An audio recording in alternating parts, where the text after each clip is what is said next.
फूलपुर का रहस्य एक बार की बात है। कहीं दूर एक हरे भरे बगीचे में फूलपुर नाम का एक छोटा सा गांव था। इस गांव में सब फूल रहते थे। गुलाब, सूरजमुखी, चमेली, गेंदा और भी कई। ये सब मिलकर हंसी खुशी जीवन बिताते थे। लेकिन एक दिन गांव में हड़कंप मच गया। गुलाब दादा ने सभा बुलाई और कहा, हमें पता लगाना है कि हमारे शरीर के कौन कौन से हिस्से क्या काम करते हैं।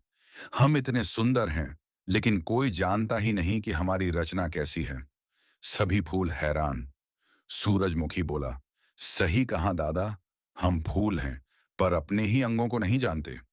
तभी वहां पहुंची परागवती, जो फूलपुर की सबसे बुद्धिमान परागकण डॉक्टर थी। डॉ परागवती ने मुस्कुराते हुए कहा, चिंता मत करो, मैं सब बताऊंगी। चलो, फूल के शरीर की सैर करते हैं। पहला पड़ाव, पुष्पदंड, पेडिसल। डॉ परागवती ने कहा, ये जो हम सबको पकड़कर खड़ा रखता है, ये है पुष्पदंड। ये हमें पौधे से जोड़ता है, जैसे गर्दन हमारे शरीर को जोड़ती है। गेंदा बोला, मतलब ये हमारी गर्दन है? डॉ हंसी, हाँ, फूल की गर्दन। दूसरा पड़ाव, बाह्य दल मंडल, कैलिक्स। डॉ आगे बढ़ी और हरे रंग की पत्तियों की ओर इशारा कर बोली, ये जो कली के समय हमें ढकती हैं, ये हैं बाह्य दल या सेपल्स।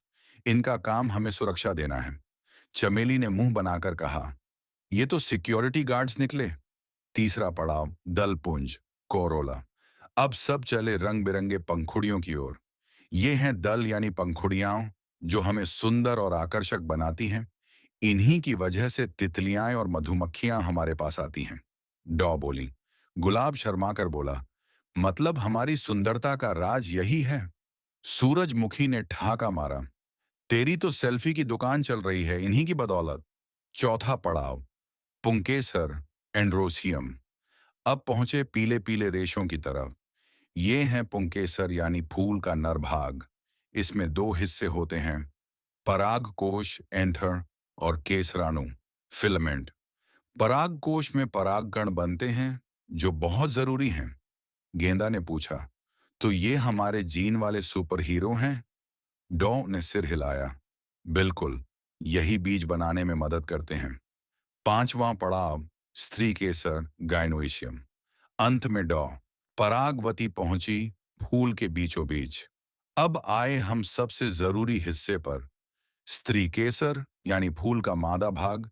इसमें तीन भाग होते हैं, वर्तिकाग्र स्टिग्मा, जहां परागकण गिरते हैं, वर्तिका स्टाइल, जो एक रास्ते जैसा है, अंडाशय, ओवरी, जहां अंडाणु होते हैं और यहीं बीज बनते हैं। चमेली ने हैरानी से कहा, मतलब यहीं से नया पौधा बनता है? हाँ, डॉले ने कहा, परागकण जब वर्तिकाग्र पर गिरते हैं और अंडाशय तक पहुंचते हैं, तब निषेचन होता है और फिर बीज बनता है। अंत में गांव के सारे फूल अब गर्व से मुस्कुरा रहे थे। गुलाब दादा बोले, अब हमें अपनी रचना समझ आ गई। अब जो भी बच्चा पूछेगा कि फूल के अंदर क्या होता है, हम कहानी सुनाएंगे। डॉ परागवती ने कहा, और याद रखो, हर फूल एक वैज्ञानिक चमत्कार है। सबने मिलकर नारा लगाया, हम फूल हैं, सुंदर हैं, पर साथ ही विज्ञान के भी शेर हैं।